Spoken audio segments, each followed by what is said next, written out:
Kabanata 15:11. Nakita ng karamihan sa mga tao sa pinangyarihan ang mukha ni Vera at ang mga reporter ay kumuha rin ng mga video at pictures. Huli na nang maalala niya na dapat niyang takpan ang kanyang mukha ng kanyang mga kamay. Marami sa mga nandito para mag-cheer ay pumunta dito dahil kay Vera. Ngayong nakita na nila ang kanyang pangit na form, naramdaman nila na parang nilinlang sila. Ano? Bakit ka pa artista kung pangit ka? Speechless talaga ako. Binigyan ko pa siya ng maraming pera. Napakasakit isipin. Nakakadiri. Pinagpapantasyahan ko pa na isa siyang magandang babae pero pangit pala siya. Walang kwenta. Nawala na ang lahat. Wala na ang dream lover ko. Sinungaling. Sinungaling ka.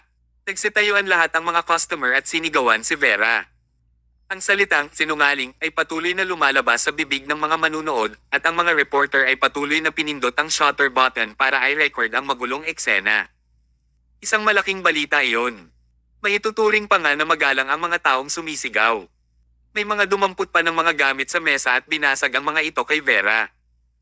Sa loob lamang ng ilang sandali, si Vera ay naging taong kinasusuklaman ng lahat. Napahigi si Vera sa sahig, tiniis ang kahihiyan na ngayon niya lamang naranasan. Sa sandaling iyon, sumugod si Aris at agad na nahuli ang isang itlog na inihagis. Tumingin siya sa likod, naglakad ng 2 hakbang at pinasok ang itlog sa bibig ng taong nagtapon nito. Anong ginagawa mo? Bakit siya? Bago pa matapos magsalita ang mga customer na iyon, isa-isa na silang sinuntok ni Aris, pinatumba ang 7 o 8 customer na naghagis ng mga bagay sa eksena sa loob lamang ng ilang segundo. Nagagalit talaga siya. Ang paghanga ni Aris kay Vera ay nagmula sa kaibuturan ng kanyang puso. Kahit na nakita niya ang pangit na left half ng mukha ni Vera, hindi niya nakakalimutan ang kanyang dating paghanga. Ang hinangaan niya ay ang boses ni Vera at ang kanyang sigasig sa national style. Hinding-hindi ito magbabago dahil lang sa hitsura niya. Gusto mong maging bayani at iligtas siya. Bah, matatalo ka lang kung gusto mong iligtas ang pangit. Bro, talunin natin siya. Gusto ng mga customer na umasa sa kanilang dami at magsama-sama para talunin ang Aris. Pero bago sila makapagsimula, sumugod si Flying Rooster kasama ang isang malaking grupo ng mga tao. Tinunggaban nila ang lahat ng mga customer na gustong gumawa ng gulo at sinimulan silang bugbugin. Sa isang iglap, wala nang nangahas na gumawa ng gulo. Lumapit si Aris para tulungan si Vera. Ilang sandali pa ay inabot niya ang kamay ni Vera. Vera, okay lang ako. Ihahatid kita pa uwi para makapagpahinga ka. Okay lang. Paano ito naging okay? Inampis ni Vera ang kamay ni Aris. Umiiyak siyang lumabas ng pinto at nawala sa gitan ng maraming tao. Pagkaalis niya, hindi niya alam kung kailan sila muling magkikita. Umirat ang puso ni Aris. Kahit anong mangyari, hindi niya akalain na magiging ganito ang mga pangyayari. Pagkalipas ng 20 minutes, ini-report ng mga major news sections ang nangyari sa Galanta Pavilion at ang pangit na mukha ni Vera ay naipublish bilang headline. Ang Diyosa na sinasamba ng lahat ay pinandirian sa loob lamang ng isang araw. Nasira ang lahat. Ang mga major media, mga website at mga forum ay puno ng mga insulto mula sa mga manunood. Pangit pala siya. Palagi akong nagtataka kung bakit siya nagsusuot ng sombrero at puting organza buong araw. Sinasabi ng mga tao na siya ay maganda bilang isang Diyosa pero siya ay talagang mas pangit kaysa sa isang baboy. Hindi ba ito panluloko ito sa mga manunood? Sobra na ang Good Boys in the Summer. Dapat itigil na ang palabas na ito. Kabanata 15:12. Sabay-sabay nating i-boycott ang Good Boys in the Summer at ang Pamilyang Martin. Mas maganda pa ang palabas ng Pamilyang Gomez kumpara dito.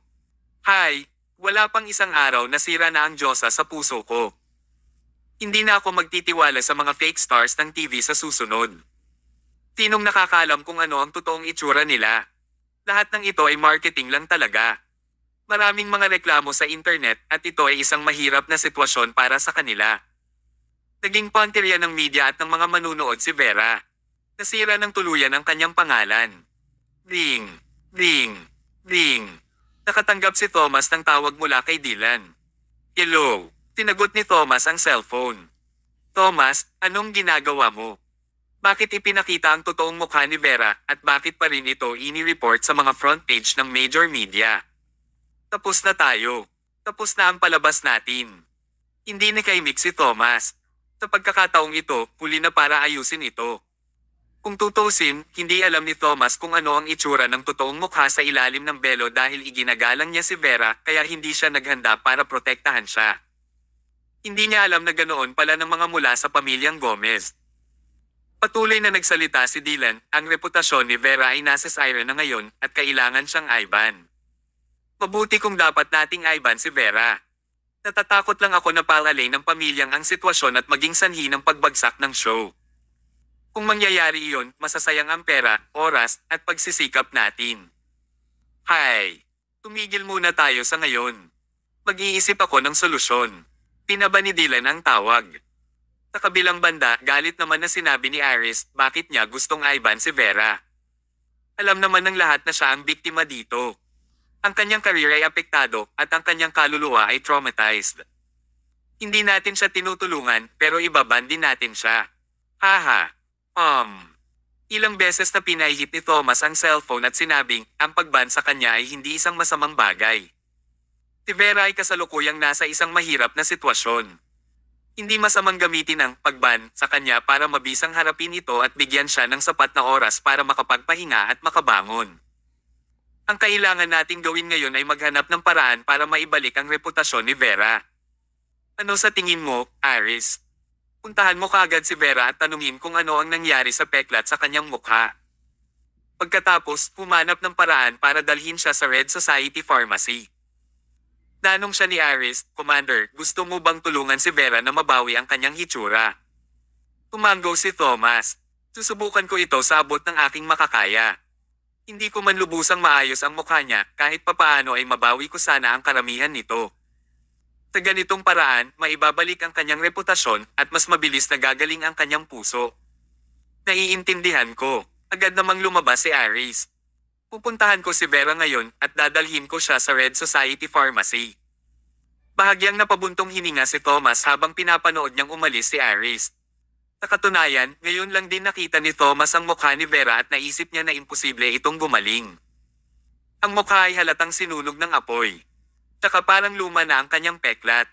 Ito ay isang lumang pinsala. Ang ganitong uri ng fireburn sa mga unang taon na hindi nagamot sa tamang oras ay nagre-resulte sa facial injuries. Ang mga lumang sugat na nabuo sa paglipas ng mga taon ay talagang napakahirap na mabawi. Sa madaling salita, walang paraan para gumaling ito. Kahit na si Thomas ay expert sa medisina, hindi pa rin siya isang Diyos. Imposibleng magawa niya ang lahat. Ang tanging bagay na susubukan niyang gawin, ngayon ay tulungan si Vera na gumaling hanggat maaari. Gagawin niya ang kanyang makakaya. Flying Rooster, hayaan mo na ang mga customer na iyon. Pagkatapos nito, lumabas si Thomas sa pintuan ng Galanta Pavilion at pinaandar ang kanyang sasakyan papunta sa Red Society Pharmacy. Habang nasa daan ay tinawagan niya si Birch. Mr. Mayo, paano kita matutulungan? Mr. Nolan, may isang mahalagang bagay na kailangan ko ng tulong mo. Habang nagmamaneho, sinabi ni Thomas kay Birch ang mga detalye ng sitwasyon ni Vera at sabay na tinalakay ang plano para sa paggamot kay Vera. Kabanata 15:13. Mabilis na nakarating si Thomas sa Red Society Pharmacy at nagsimulang makipag-usap kay Birch tungkol sa mga posibilidad na gamutin ang isang face burn. Inalungkat nila ang mga lumang aklat na iniwan ng pamilyang Nolan ngunit hindi pa rin sila nakahanap ng angkop na solusyon. Kung acute ang paso, mayroong ilang mga medical techniques na pwede nilang gamitin. Gayunpaman, dahil hindi nila alam kung gaano nakatagal mula nang masunog ang kanyang mukha, kaya medyo mahirap para sa kanila na gamutin ito. Isang kotse ang huminto sa harap ng Red Society Pharmacy nang magsimulang magdilim ang kalangitan.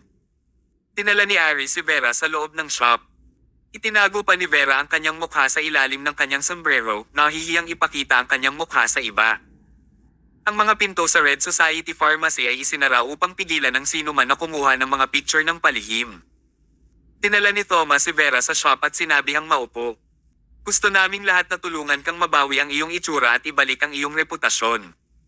Maniwala ka sa amin, Vera. Naiintindihan ko ang iyong intensyon, Mr. Mayo, sabi ni Vera habang tumatango-tango. Sige, please. Tanggalin mo ang iyong sombrero at payagan kaming tingnan ang iyong injuries. Natahimik ng sandali si Vera. Maya-maya pa ay tinanggal niya ang kanyang sombrero habang nanginginig ang kanyang mga kamay. Kitang-kita ni Birch, Jacob, Aris at ng iba pa ang peklat sa kanyang mukha. Ang right upper half ng kanyang mukha ay may matitinding galos at talagang nakakakilabot ang itsura nito. Tinagmas ng mabuti ni na Thomas at Birch ang kanyang mukha. Habang ginagawa nila ito ay nagtanong si Thomas, pwede mo bang sabihin sa amin kung ano ang nangyari? Tumango si Vera at sinabing, mahigit 10 years ago na nang mangyari ito sa akin. Napakabata ko pa noon at nakatira kasama ang nanay at tatay ko. Pero isang araw, nalasing ang tatay ko at nagsimulang magsabi ng mga bagay tulad ng, ayoko nang mabuhay ng ganito, kaya nilock niya ang lahat ng pinto at bintana, at sinunog ang bahay. Ang tatay ko ay mabilis na nasunog hanggang sa tuluyan siyang namatay. Pero upang maprotektahan ako, ginamit ng nanay ko ang kanyang katawan para protektahan ako mula sa apoy at para hindi ako magkaroon ng pinsala. Pagkatapos nito, dumating ang mga bumbero at iniligtas ako, pero namatay na ang nanay ko. Pero ang right upper half ng mukha ko ay nasunog na. Medyo mahirap ang pamilya ko noon, kaya hindi ako nakatanggap ng sapat na medical attention, at dahil dito, nabuo ang peklat ko. Nalungkot ang lahat ng nasa kwarto sa kanyang kwento matapos nila itong marinig. Sinong mag-aakalang may napakahirap na childhood ang malambot na binibini na ito.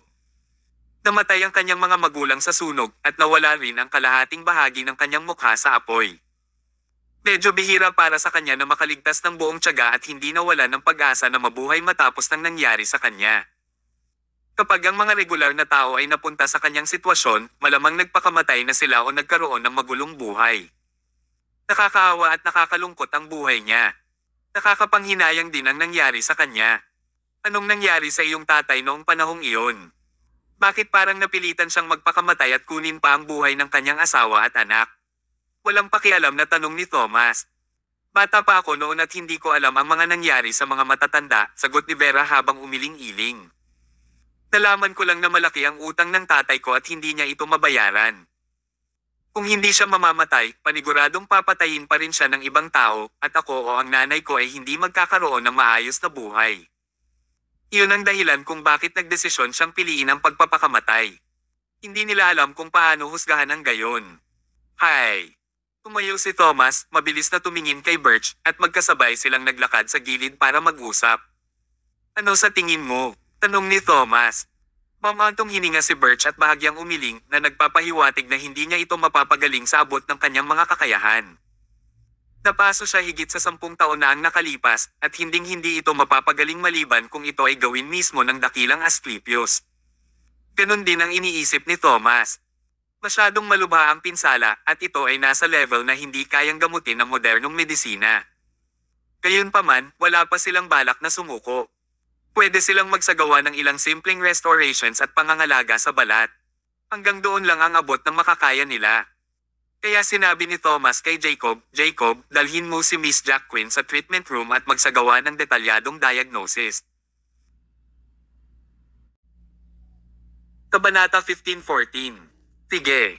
Sabay na umalis sina Jacob at Vera. Lumapit si Aris sa kanya at tinanong, magiging magaling ba ito? Wala tayong feasible method sa ngayon, pero si Mr. Nolan at ako ay mag-iisip ng isang bagay. Hindi mo kailangang mag-alala, matapat na sinabi ni Thomas. Kasunod nito ay tinapot niya ang balikat ni Aris.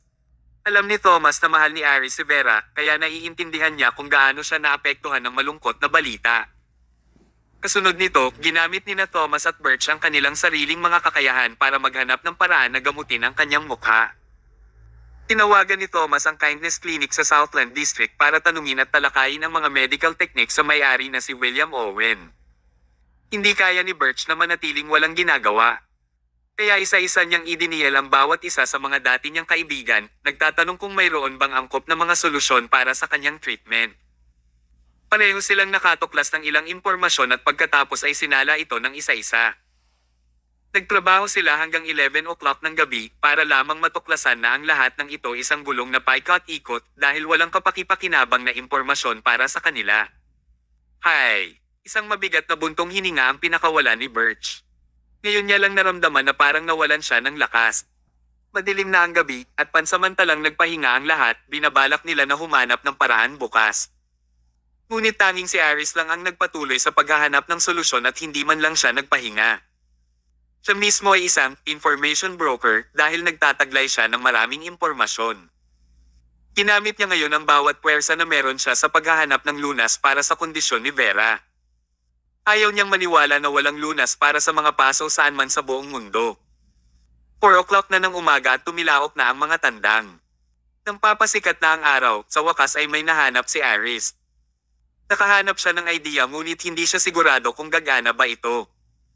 Tuwang-tuwa siyang pumunta sa kwarto ni Thomas pagkatapos nito. May nahanap ako. Sabihin mo sa akin, sabi ni Thomas habang kinukusot niya ang mga mata niyang inaantok at naupo siya sa kama. Nalaman ko ang isang alamat ng isang 1,000-year-old na nakatago sa malalim na kagubatan sa Kiara Cloud Mountain. Sa sandaling makuha mo ito, pwede mong gawing bata ang mga matatanda, ang pangit ay nagiging maganda, at kahit napagalingin ang lahat ng uri ng mga sugat at peklat. Iyon. Iyon ba ay mabibilang bilang isang idea? Sa tingin ko ito ay isang magandang alamat lamang. Hindi ito masyadong substantial, sabi ni Thomas. Sa tingin ko, hindi. Nalaman ko na maraming magkakaibang opinyon tungkol sa isang 1,000-year-old mushroom dahil walang nakapagpatunay na totoo ito. Walang nakakaalam kung ang mushroom ay totoo o kung ito ay isang panloloko. Pero nagpaplano akong bumiyahe sa Kiara Cloud Mountain para kay Vera. Pahayag ni Aris. Hindi isang pangit na idea na subukan ito. Paano kung ito ay totoo? Kiara Cloud Mountain. Sabi ni Thomas pagkatapos ng ilang pag-iisip, naaalala ko na ito ay nasa isang lugar na ilang daang kilometro sa northeast ng Central City.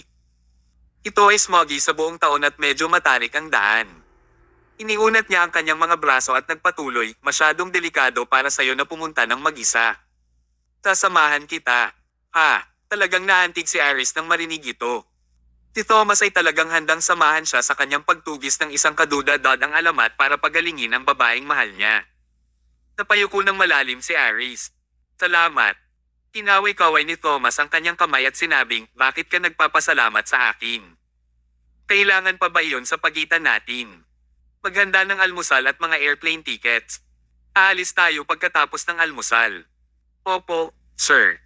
Makalipas ang kalahating oras, nagpaalam sina Thomas at Aris sa lahat, sumakay sa kotse bitbit ang kanilang mga bag at dumiretso sa airport. Ang kanilang destinasyon ay ang Kiara Cloud Mountain. Sa tingin mo ba ay totoo ang isang 1,000-year-old mushroom, Papa? Tanong ni Jacob. Kinamot ni Birch ang kanyang balbas at sinabing, hindi ko alam kung totoo ito o hindi pero ibinibigay ni Mr. Mayo at Aris ang lahat. Nakakaantig ito, kaya mas gugustuhin kung maniwala na may isang 1,000-year-old mushroom.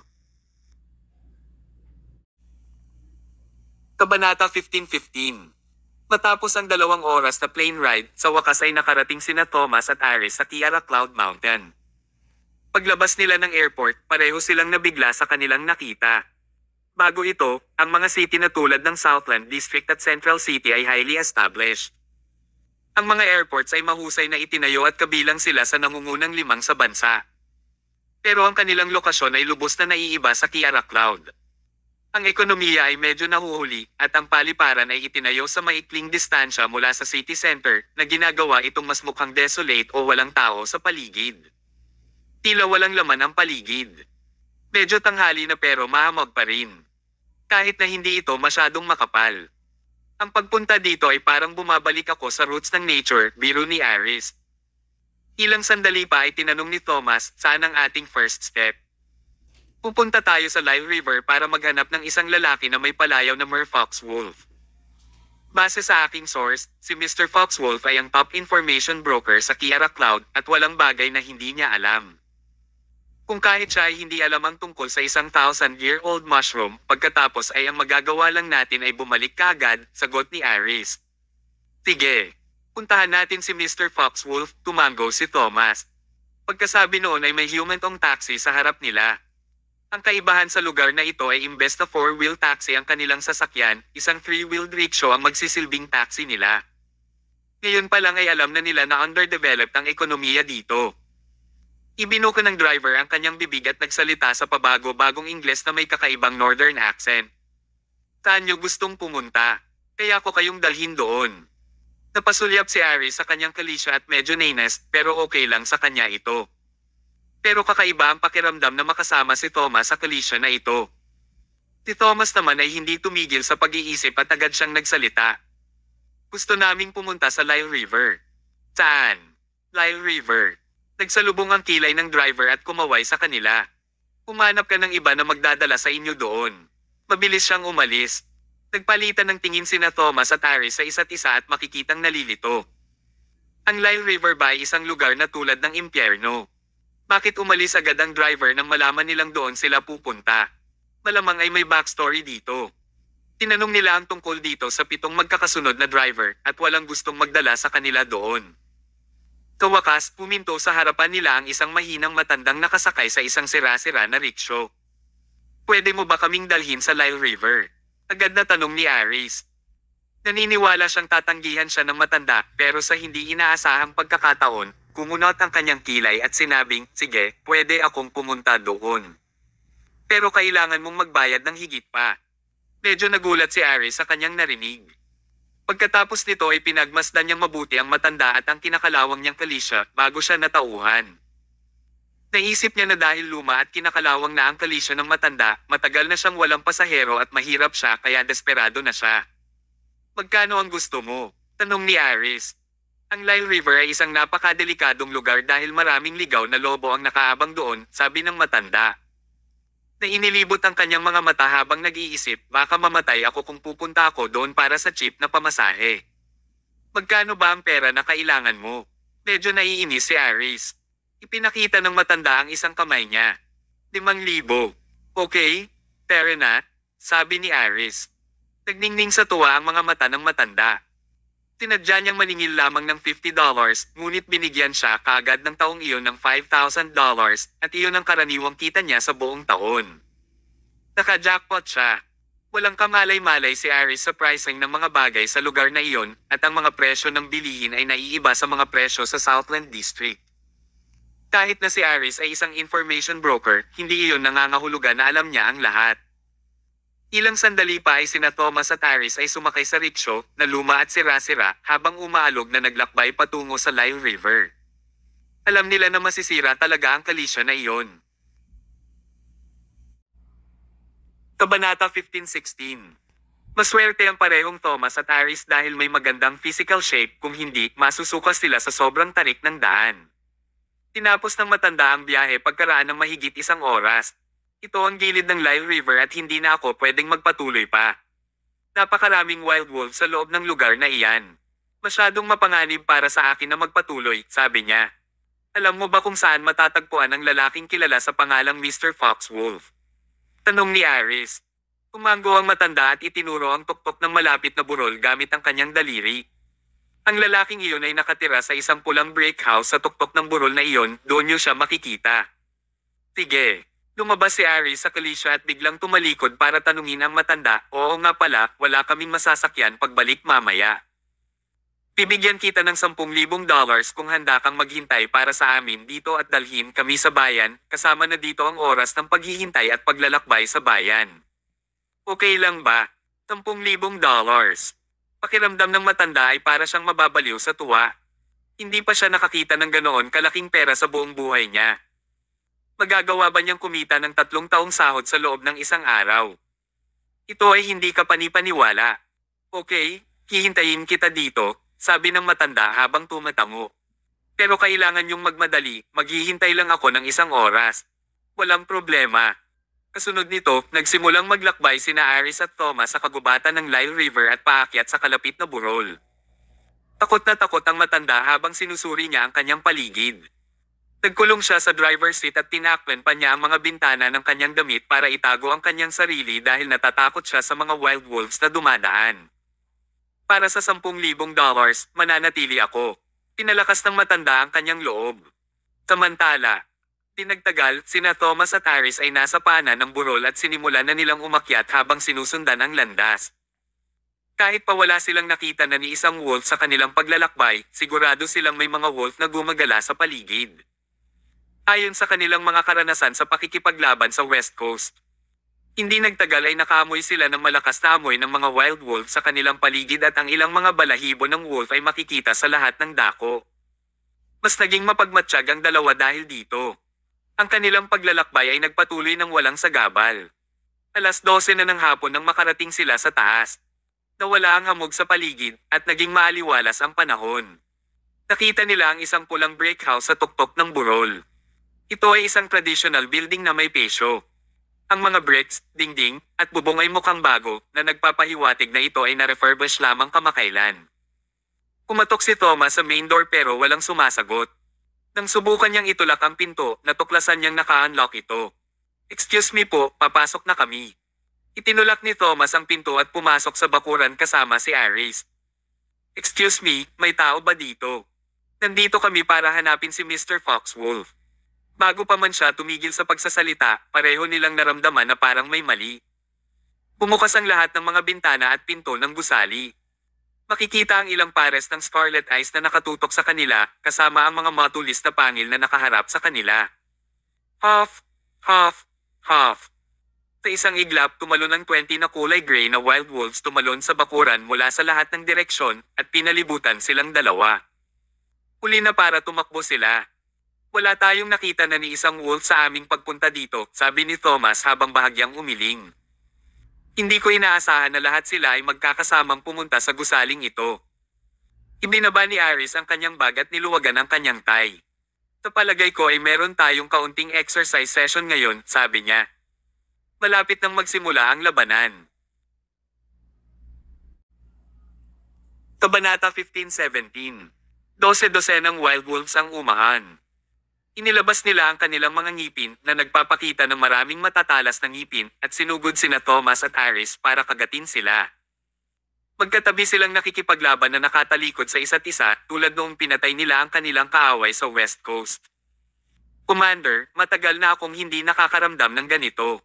Sa kaliwa mo, napabagsak nila ang sunod-sunod na mabangis na wolves dahil mahusay ang kanilang pagtutulungan. Ang mga wolves ay mabilis at malakas mangagit pero meron lamang silang isang paraan ng pag-atake na medyo madali pa rin para sa mga taong tulad ni Thomas na harapin. Mabilis ang mga wolves, ngunit parehong mabilis rin sina Thomas at Aris. Ang bawat atake nila ay mahirap at malakas, ito man ay mga tuwid na suntok, sidekicks, siko, o tuhod. Sa loob ng 30 segundo, pinabagsak nila ang lahat ng mga wolves. At ginawa nila ito habang walang armas. Pwede nilang patayin ang lahat ng mga wild wolves na ito sa mas maikling panahon kung meron silang mga armas. Isang malalim na boses ng lalaki ang umalangaw-ngaw mula sa pintuan nang sila ay nakahinga ng maluwag. "Anong ginagawa niyo?" Nang ibinaling ni Thomas ang kanyang ulo upang tingnan kung sino iyon, ang tanging nakita niya ay isang middle-aged na lalaking may basket sa likod na nakatayo sa pintuan. Siya ay matangkad, mabangis ang mga mata, at may tato na mabangis na wolf sa kaliwang braso. Ito na siguro ang taong hinahanap nila. Ilang sandali pa ay tinanong ni Thomas, "Ikaw ba si Mr. Foxwolf?" "Kami." Hindi na hinintay ng lalaki na matapos ni Thomas ang kanyang sinasabi, at agad siyang sumigaw, "Sabi ko, anong ginagawa niyong dalawa?" Bahagyang kumunat ang noo ni Thomas. Hindi niya inaasahan na ganito pala ang init ng ulo ng lalaking ito. Kaya't sumagot si Thomas, "Pumunta kami dito para humingi ng payo sayo, at pagkarating namin dito, inatake kami ng mga wild wolves. Kaya kumilos kami para ipagtanggol ang aming sarili." "Ipagtanggol ang sarili?" Agad na nagbago ang mukha ni Foxwolf. "Tinaktan mo ang aking mga anak." Base sa tono ng kanyang pananalita, ang mga wolf na ito ay hindi mga wild wolves, ngunit sila ay mga hayop na pinalaki ng Foxwolf. Talagang hindi inaasahan na sa modern civilization, may mga tao na pwedeng mabuhay kasama ng mga lobo. Dahil dito ay naging mahirap ang kanilang sitwasyon. Dumating sila upang humingi ng pabor, ngunit sa huli ay sinaktan nila ang mga wolves na pinalaki ni Foxwolf, sa kabila ng katotohanan na ang mga animal na ito ang nagsimula ng gulo. Ilang sandali pa ay nagsalita si Aris, "Mr. Foxwolf, pasensya na. Hindi namin alam na pinalaki mo ang mga wolf na ito, at sinusubukan lang naming protektahan ang aming sarili. Pero huwag kang mag-alala, hindi namin sila sinubukang patayin. Nasugatan lang ang mga wolves na ito. Magiging maayos din sila pagkatapos ng ilang araw na pagpapagaling." Tinigyan siya ni Foxwolf ng malamig na tingin at itinuro ang pinto. Labas. Naging madilim ang itsura ni Aris. Hindi dahil sa napagalitan sila, pero dahil sa sitwasyong ito, hindi ito ang pinakamagandang pagkakataon para magtanong tungkol sa kinaroroonan ng 1,000-year-old mushroom. Kailangan kong magtanong, kahit mahirap. Nilakasan ni Aris ang loob niya. Mr. Foxwolf, sabihin mo sa akin kung nasaan ang Thousand-Year Mushroom at aalis agad ako. Natatakot siyang hindi pumayag si Foxwolf, kaya idinagdag niya, alam kong ikaw ang pinakamalaking intelligence dealer dito, kaya magkano ang gusto mo? Sabihin mo ang presyo mo. Karaniwan, hindi tatanggihan ng mga intelligence dealer ang mga offer kung ito ay inaalok. Ngunit malamig na sinabi ni Foxwolf, hindi ako magbubunyag ng anumang impormasyon sa'yo. Umalis ka sa harapan ko. Ikaw. Nagsisimula ng mag-alala si Aris. Ang mga medical problems ni Vera ay mapapagaling lamang ng thousand-year-old mushroom. Bakit niya hahayaan ang kanyang sarili na sumuko ng napakadali? Isinara niya ng mahigpit ang kanyang mga kamao sa pag-iisip nito. Kabanata 15:18. Dahil ang malambot na diskarte ay hindi gumana, oras na para sa mas matinding pamimilit. Inabot niya at itinuro si Foxwolf, huwag mo akong itulak. Kung tumanggi kang sabihin ito, ibubuka ko ang iyong bibig sa mga paraang hindi mo maisip. Malamig na tiningnan ng Foxwolf ang Aris, you might try. Umunlad ang mga bagay hanggang sa puntong ito kung saan wala nang puwang para sa anumang karagdagang pagmamaniobra. Hindi inaasahan ni Aris na mahaharap sila sa isang mahirap na problema sa sandaling dumating sila sa Kiara Cloud Mountain. Anong gagawin? Kailangan ba talagang itumba niya ang Foxwolf at pagkatapos ay ibuka ang kanyang bibig gamit ang mga espesyal na pamamaraang iyon? Sa pagtingin sa determinasyon at mabangis na mga mata ni Foxwolf, malinaw na hindi siya isang taong handang pumayag at magbukas. Tinapik ni Thomas ang balikat ni Aris sa mga sandaling ito. Siya ay humakbang pasulong at sinabi sa Foxwolf, kasalanan talaga namin na kaming dalawa ay dumating ng hindi inanyayahan, pumasok sa iyong bahay, at nasugatan ang mga lobo na iyong iniingatan. Hindi sincere ang paghingi lang ng tawad, kaya iniba ni Thomas ang usapan at sinabing, let's make a deal. As a token of my apology, I'll help you in completing one task. Then we'll buy your intelligence with money, how about that? Umisi si Foxwolf, hindi mo ba naiintindihan ang wika ng tao? Tinabi ko sa inyong dalawa na magwala. Mahinahong sumagot si Thomas nang hindi nagagalit, hindi mo ba gustong marinig kung ano ang maitutulong ko sa iyo? Wala akong maitutulong sa iyo. Talaga. Hahabulin mo pa ba ako kung sasabihin kong mapapagaling ko ang hika ng babae sa kwarto? Ang nag-iisang pangungusap na iyon ang nagpabago sa mga mata ng Foxwolf. Nagtatakang tumingin siya kay Thomas. Pumasok ka na ba sa kwarto? Hindi. Sinabi ni Thomas, gayunpaman, sa sandaling makapasok ako sa looban na ito, narinig ko ang isang babae na umuubo, na parang matagal nang nangyayari. At saka, halos mahulaan ko ito batay sa laman ng basket na dala mo, na mayroong lahat ng mga halamang gamot para sa hika. Hindi makapaniwalang tumingin si Foxwolf kay Thomas at nagtanong, Doktor ka ba? Tumango si Thomas, oo. Naparito kami para magtanong kung nasaan ang 1,000 taon na kabute, pati na rin para tumulong sa isang kaibigan na may sakit. Ternitigan ni Foxwolf si Thomas ng ilang segundo, pagkatapos ay nilagpasan siya, sumunod ka sa akin. Agad namang sumunod sina Thomas at Aris. Itinulak nila ang pinto ng likod bahay at pumasok hanggang sa makarating sila sa pinakaloob na bahay. Pagbukas nila ng pinto, ang nakita lang nila ay isang haggard at mahabang buhok na babaeng kalahating nakahiga sa kama. Siya ay malakas na umuubo at tila nasa bingit ng kamatayan. Sinabi ni Foxwolf sa mahinahong tono, siya ang aking asawa. Mula pagkabata, mayroon siyang sakit na ito, at ito ay naging mas malala sa nakalipas na ilang taon. Siya ay nagpatingin sa daan-daang mga doktor at naglakbay sa mga pangunahing ospital sa paligid ng bansa. Naubos na ang ipon ng pamilya, ngunit hindi gumaling ang kanyang karamdaman. Naunawaan na ngayon ni Thomas ang sitwasyon, kaya pumunta ka sa Kiara Cloud Mountain at pumitas ng mga halamang gamot para pagalingin siya. Nagbebenta ka ng katalinuhan para mabayaran ang pangangalagang medikal ng iyong asawa. Sinabi ni Foxwolf, ang mga halamang gamot na pinili ko ay halos hindi masustentuhan ang kanyang buhay at hindi kayang pagalingin ang kanyang karamdaman. Ang perang kinita ay isang patak sa balde kumpara sa halaga ng paggamot sa sakit. Matapos marinig ito, nawala ang galit ni Aris sa Foxwolf. Bagamat kalmado ang tono ni Foxwolf, ramdam ng isa ang kanyang malalim na kawalan ng pag-asa at kawalan ng kakayahan mula sa kanyang mga mata at galaw. Pati na rin ang kanyang pakikiramay sa kanyang asawa at paghamak sa kanyang sariling kawalan ng kakayahan. Ito ay nakikita ng sinuman. Sa isang paraan, ang foxwolf ay mas malaki kaysa sa kanya. Ibinigay niya ang isang magandang buhay para sa kanyang asawa at naghahanap ng pagkakataong mamuhay sa isang lugar na malayo sa landas.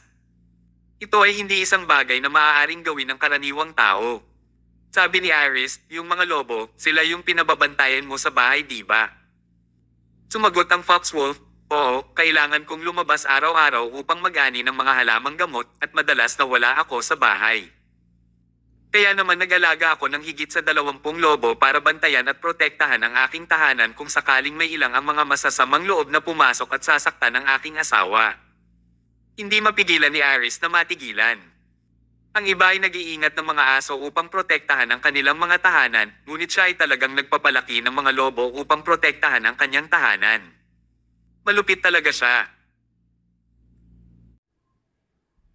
Kabanata 15:19. Direktang tinanong ni Foxwolf si Thomas. Hindi naman sa hindi ako naniniwala sa iyo. Ang asawa ko lang ay may matinding hika. Ilang taon na itong gina mo at daan-daang doktor na ang nakakita nito. Wala rin itong lunas. Sa anong batayan mo inaangkin para magamot ito? Sumagot si Thomas, kung hindi ko ito magamot, hindi ko makukuha ang impormasyon tungkol sa 1,000 taong gulang na kabute. Huwag mag-alala, sigurado ako dito. Habang nagsasalita ay binuksan niya ang satchel na dala at inilabas ang isang kahon na gawa sa kahoy. Nang mabuksan ito, naglalaman ito ng Asclepius needle. Sa kabila ng katotohanan na ang foxwolf ay walang kaalam-alam tungkol sa karayom, masasabi niya ang pagkakaiba sa pagitan ng pilak na karayom na ito at ng iba sa isang sulyap. Kung tutuusin, naging abala siya sa sakit ng kanyang asawa sa loob ng napakaraming taon kung kaya't nakaipon siya ng iba't ibang kaalaman sa medisina. Sabi niya, itong pilak na karayom mo ay hindi karaniwan. Bahagyang tumawa si Thomas. Ito ay isang pilak na karayom na ipinasa mula sa Asclepius Doctor na may pambihirang kapangyarihan at ang ganitong uri ng pilak na karayom lamang ang makapagpapagaling sa hika ng iyong asawa. Pagkatapos, ipinasok ni Thomas ang karayom sa asawa ni Foxwolf at parehong tinulungan siya ni Foxwolf at Iris mula sa gilid. Namumukuntangi ang mga kasanayang medikal ni Thomas. Ang babae ay hindi nakaramdam ng anumang kakulangan sa ginhawa sa buong pamamaraan. Ngunit sa paglalagay ng mga pilak na karayom, unti-unti siyang nakaramdam ng bahagyang init ng katawan na medyo nakaka-relax.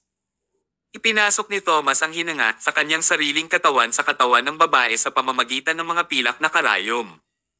Na nagbukas ng hindi maayos na hangin sa kanyang katawan at muling tumagas kasama ng mga pilak na karayom.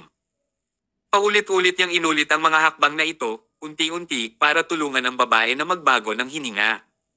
Kasabay nito, hiniling ni Thomas sa foxwolf na pakuluan ang mga sariwang piniling halamang gamot at painumin ng kaunti ang babae paminsan-minsan upang mapanatiling mainit at komportable ang kanyang katawan. Medyo masasaktan ka pa, pero manatili ka dyan. Pinahihit ni Thomas ang isang basang tuwalya sa isang bola at pinasok ito sa bibig ng babae bago gumamit ng mga pilak na karayom upang tulungan siyang itama ang posisyon ng 8 dagdag na meridian sa kanyang katawan at patatagin ang kanyang paghinga.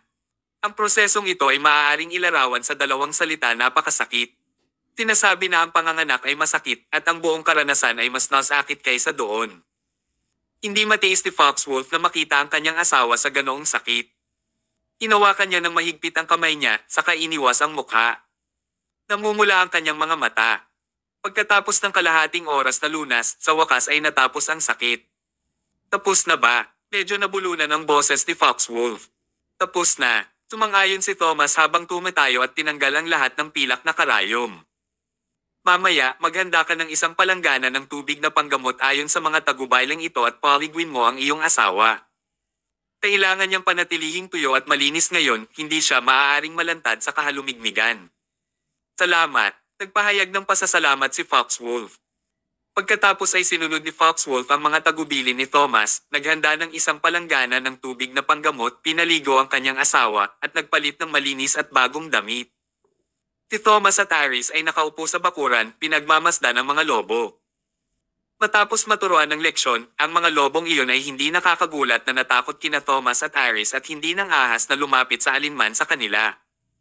Ang mga hayop ay dalisay. Matapos maghintay ng ilang sandali, lumabas ang foxwolf at ang kanyang asawa. Nang masilayan nila ang babae, napansin nilang namumula ang mukha nito at hindi na siya umuubo. Ang kanyang buong pagkatao ay kumikinang at nagre-refresh. Hinawakan ni Foxwolf ang kamay ng kanyang asawa at tuwang-tuwang tumulo ang mga luha sa kanyang mga mata. Malinaw niyang alam na gumaling na ang sakit ng kanyang asawa. Ang sakit na nagpahirap sa kanya sa loob ng maraming taon ay gumaling na. Ito ay isang kaginhawaan para sa asawa. Ito rin ay isang kaluwagan para sa Foxwolf mismo. Iniabot niya ang kanyang kamay kay Thomas at sinabing, "Maaari ko bang malaman ang iyong pangalan, tagapagligtas?" Thomas Mayo. Xavier Mayo, ang iyong dakilang kabaitan, hindi ko ito malilimutan sa buhay na ito. Kabanata 15:20. Tinaway ni Thomas ang kanyang kamay, "No need for that. As I already stated, we are making a deal." Pagkatapos ng isang paghinto, nagpatuloy si Thomas, "Pinagaling ko ang iyong asawa bilang paghingi ng tawad. Hindi tayo dapat basta-basta pumasok sa iyong tahanan at binugbog ang mga lobong pinalaki mo. Ngayong naalis na ang sama ng loob natin, gusto mo bang sabihin sa akin kung saan ko kukunin ang 1,000 kabute?" Sagot ni Foxwolf. Ayon sa alamat, mayroong 1,000 taon na kabute sa Kiara Cloud Mountain. Ito ay may kakayahang magpabata at magmukhang kabataan kapag naisakatuparan ng maayos. Ang Kiara Cloud Guardians ay binantayan ng 1,000 taon kabute. Ang eksaktong lokasyon ng kabute ay kilala lamang ng pinuno ng mga tagapangalaga ng bawat henerasyon. At ang pinuno ng henerasyong ito ay ang pinakamayamang tao sa rehiyon ng Kiara Cloud, Riordan Silver. Kung mahahanap natin si Riordan, matutunton natin ang 1,000 taon na kabute. Natuwa si Thomas nang marinig ang gayong mabuting balita. Kahit na ang 1,000 taon na kabute ay malayo pa, nakumpirma nila na ang mito na ito ay totoo, na ang 1,000 taon na kabute ay totoo, at iyon ay sapat na. Karagdagan pa, pagpapatuloy ni Foxwolf. Bilang mga tagapag-alaga ng Kiara Cloud, si Riordan at ang kanyang angkan ay pinangako sa kanilang sarili na bantayan si Kiara Cloud sa mga henerasyon ng mga tagalabas. Kung talagang gusto mo ito, mahihirapan kang makuha ito. Hihilingin sa iyo ni Riordan na gawin ang 3 gawain, may kung ano ang kinakaharap ng bawat tagalabas kapag lumalapit sa kanya para sa isang bagay. Tanong ni Tomas, aling 3 gawain? Sinabi ni Foxwolf, 2 lang ang kilala ko sa kanila. Kung ano ang huling gawain, hindi ako sigurado. You guys will see it then specifically. Kasunod nito, sinabi ni Foxwolf kay Thomas ang tungkol sa parehong mga gawain na alam niya, at hindi lamang iyon, ngunit tinulungan din niya si Thomas sa pagkumpleto ng parehong mga gawain ng maaga. Sa ganitong paraan, nangangahulugang ito ay isang gawain na lang ang natitira upang tapusin ni Thomas. Ang paglalakbay ay hindi naging walang kabuluhan.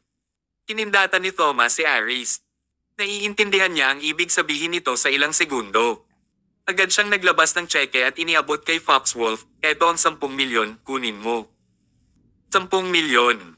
Natigilan si Foxwolf, "Ano ang silbi ng pagbibigay sa akin ng napakaraming pera?" Sinabi ni Thomas, "Siyempre, ito ay ang pera upang bumili ng katalinuhan. Ang iyong katalinuhan ay lubos na mahalaga sa amin. Ikaw ay may karapatan sa kabuuan ng pera na ito. Ngunit, ito ay sobra. Hindi naman masyado." Sabi ni Thomas, "Bagaman pansamantalang gumaling ang hika ng iyong asawa, kailangan pa rin itong alagaan, kung hindi, may panganib na maulit. Ang mungkahi ko ay kunin mo itong 10 milyon para makabili ng bahay sa Ecuador at doon manirahan buong taon. Ang temperatura doon ay mainam para sa pagpapagaling, at ang natitirang pera ay maaaring gamitin upang bumili ng higit pang mga suplemento. Ang 10 milyon ay hindi palaging sapat, kailangan mong magtrabaho ng mag-isa sa hinaharap." Naantig ang Foxwolf. Batid niyang nag-aalala si Thomas sa kanilang sitwasyon. Naramdaman ni Foxwolf ang init ng mundo ng tao sa unang pagkakataon pagkatapos ng napakaraming taon ng karanasan ng tao sa mundo ng tao. "Salamat, salamat." Tinawian ni Thomas ang kanyang kamay, "Well, we have to go see the richest man in Kiara Cloud para hindi na tayo magtagal. See you again if fate permits it." Tinababa ng Foxwolf sina Thomas at Aris sa bundok at pinanood silang pumunta sa malayo. Samahan sa balikat ang asawa niya at tuwang-tuwa. "Honey, it's all like a dream. Malaya na tayo sa sakit." "Oo, naging mabait ang Diyos sa atin." Sila ay nakakapit sa isa't isa na may malalim na pagmamahal.